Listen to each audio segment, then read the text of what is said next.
Hello snowboarders of the internet, I am your host TC and today I will be reviewing the Union Atlas.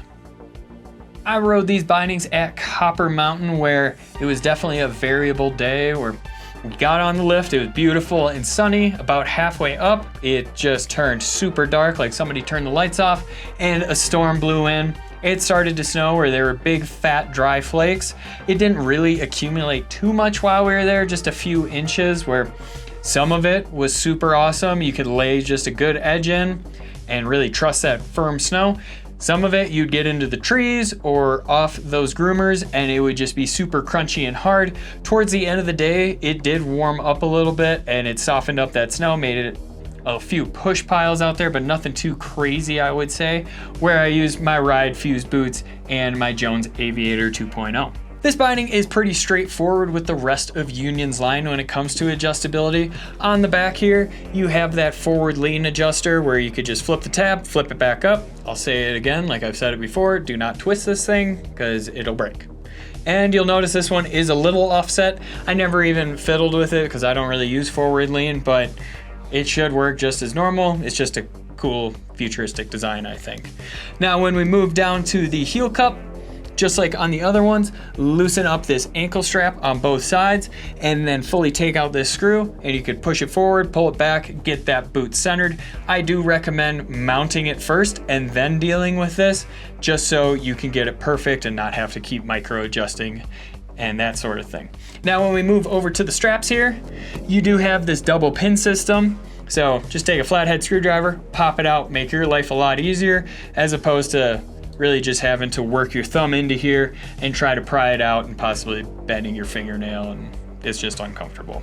On this guy, on the toe here, just a quick flip tab, spin this off. You will see that it is hidden underneath, so just keep that in mind when you go to adjust it and put it back on. You're not putting it on the outside because that screw is not gonna pretty much screw in and hold on there. So keep that in mind.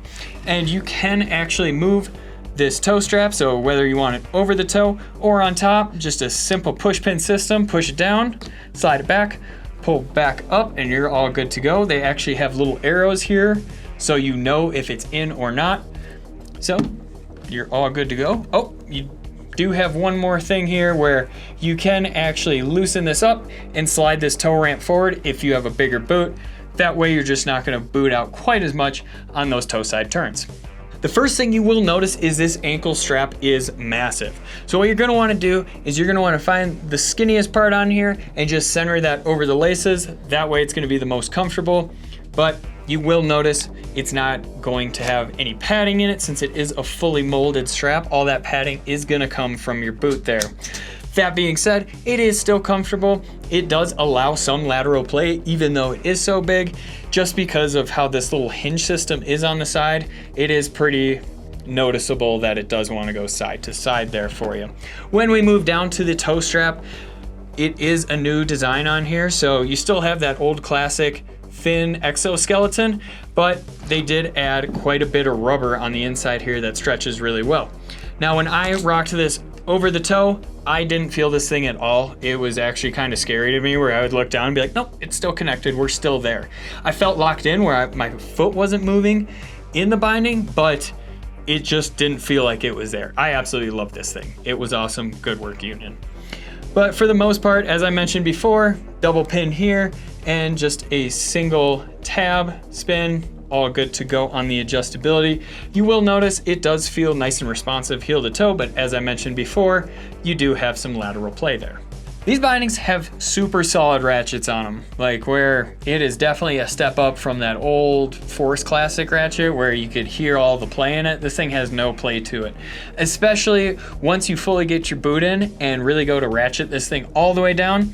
Just like on the new Force, when you go to ratchet it and it's fully in there, it won't try to keep stripping the teeth or anything like that. Once it's locked in, it is locked in. Now, getting out isn't that bad, especially since there is a tiny little finger hole. But honestly, what I've learned is just your gloves or mittens really grip the back of this, just nice and easy to get in and out, both on the ankle and the toe. When you're getting in, super easy to grip with a mitten on and just get in there, where solid ratchets, they don't have any play to them. They're just good ratchets. If you're enjoying this video, make sure you like, subscribe, click that bell, and turn on those notifications so you don't miss any of the scheduled programming we have coming out. They did redesign the Highback. So the main thing, you do have this slit in here, which actually does help where when you go to flex to the inside, it does allow you to flex a little bit more when you're tweaking grabs, trying to drive power.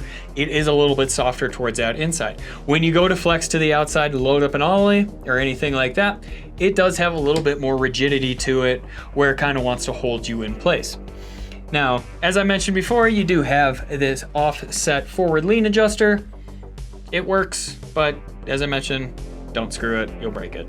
The first thing I noticed when I was flexing in this binding is it does allow that lateral flex or movement where, like I talked about on the Highback and the straps, and then that will actually be coupled with how low this chassis actually sits on your boot, where it feels like you do have that lateral play to it and it doesn't fully just lock you in where these rails don't allow your boot to move or anything like that.